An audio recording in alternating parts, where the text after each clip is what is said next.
দীর্ঘ ৩২ ঘন্টা জার্নি করার পর আমি আবার রেডি হয়ে বেরোচ্ছি একটা স্পেশাল জায়গাতে যাওয়ার জন্য। এই জায়গাটাতে না গেলে হয়তোবা আমি নিজের মন থেকে শান্তি পাবো না, তার জন্য শরীরের অনেক অশান্তিকে দূরে রেখেই আজকে চলে এসেছি আমি আমাদের ক্লাসে। হ্যাঁ, আজকে আমাদের জুম্বা নেশনে গণেশ পূজার অনেক প্রস্তুতি চলছিল। Hey everyone, welcome and welcome back to my new video.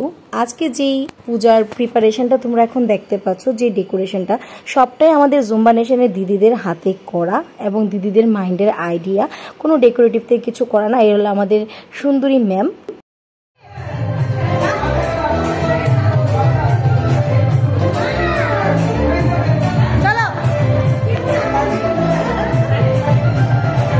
আর এই ম্যামের সেরকম ব্যবহার, তার জন্যই এখানে বারবার আমি ছুটে আসি। আর আমি একটু এরকমই বরাবরই ৮ থেকে ৮০ সবার সাথে মজা করে চলতে ভীষণ ভালোবাসি। জানি না সবাই আমাকে কতটুকু ভালোবাসে বা পছন্দ করে, কিন্তু আমার সবার সাথে মজা করে দিন কাটাতে বেশ ভালো লাগে। দিন শেষে এটাই আমাদের জীবনে থেকে থাকবে এবং জুম্বা নেশনে যে ভিডিওগুলো সেগুলো স্মৃতি হয়ে থাকবে। আজকে আছি, কালকে নেই, কে কোথায় চলে যাব কিছুই জানি না, কিন্তু স্মৃতিটা তো অ্যাটলিস্ট থাকবে আমাদের কাছে। সেই জন্যই আমার এই ছোট্ট ভিডিও, ছোট্ট ব্লগ। তারপর আমরা সবাই মিলেই চলে গেছিলাম ঠাকুরকে আনতে। আর ঠাকুরকে আনতে যাওয়ার সময় রাস্তায় ছিল বিশাল ভিড়। সেই ভিড় অতিক্রম করে যখন অ্যাট লাস্ট বাপ্পার দর্শন পেলাম, জাস্ট মনটা ছুঁয়ে গেল। ইনি হলেন আমাদের ইনস্টিটিউটের একদম কিউট বাপ্পা। তোমাদের কীরকম লাগলো আমাদের বাপ্পাকে অবশ্যই জানিও। লাস্ট টাচ আপ চলছিল, তারপরে ম্যাম আরতি করে আমাদের গণ্যকে আমাদের গাড়িতে ওঠানোর প্রস্তুতি চলছিল।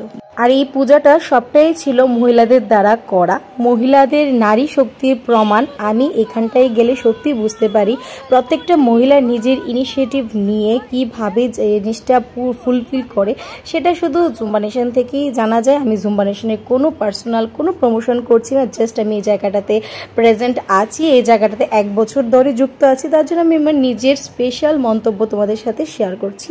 আর সব মহিলারা মিলেই আমরা গিয়েছিলাম ঠাকুরকে আনতে। এই মহিলাদের মধ্যে 8 থেকে 80 সব বয়সের মেয়েদের তোমরা দেখতে পারবে। আর রাস্তায় ছিল তখন প্রচণ্ড ভিড়।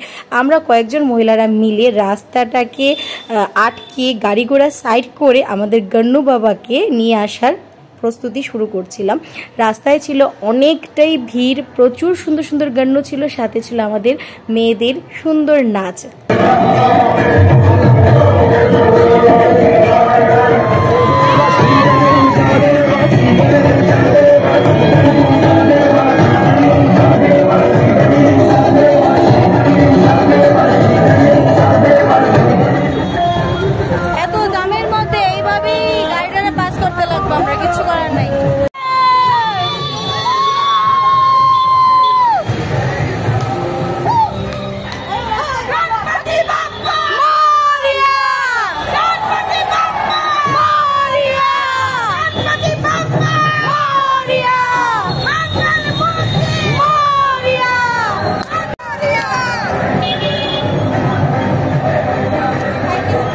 উৎসবের মেজাজে সবাই মিলে গণ্যুকে নিয়ে আস্তে আস্তে ছুটছিলাম আমরা আমাদের গন্তব্যস্থলের উদ্দেশ্যে।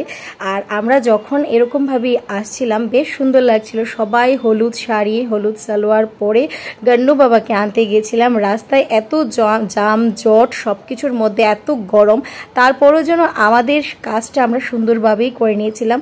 আর এটা সবটাই পসিবল হয়েছে একমাত্র গণেশ বাবাজির আশীর্বাদে। আর তোমাদের এই ছোট্ট ভিডিওটা কীরকম লাগলো অবশ্যই কমেন্টে জানিও। এই ভিডিওটা আমি আমার ইউটিউব এবং আমার ফেসবুকের মাধ্যমে স্মৃতি করে রাখতে চাই প্রত্যেক বছরের মতো। একদিন অনেকটা বয়স হয়ে যাবে আমার, তারপরে আমরা এই জিনিসগুলি দেখতে পারবো এবং আমার স্মৃতিগুলো সেভাবে আমরা মনে করতে পারবো। সেই জন্যই ছোট্ট প্রয়াস। তারপর গণ্যকে নিয়ে আমরা আস্তে আস্তে পৌঁছে গেলাম আমাদের ইনস্টিটিউটে। আর ইনস্টিটিউটে গিয়ে গণ্যকে রেখে আজকের ব্লগটা এখানেই শেষ করলাম। আশা করি আমার এই ছোট্ট ভিডিওটা তোমাদের সবার ভালো লেগেছে। যদি ভালো লাগে অবশ্যই পাশে থেকেও সাপোর্ট করো। আর অবশ্যই জুম্বা নেশনের পুজোর ভিডিওর অপেক্ষায় থেকো, আমরা জমিয়ে মজা করব। আরও তো আছেই সব কিছু, পুজোর পর বাবাকে বিদায়ও দেব। তো চলো, আজকের ভিডিওটা এখানেই শেষ। টাটা।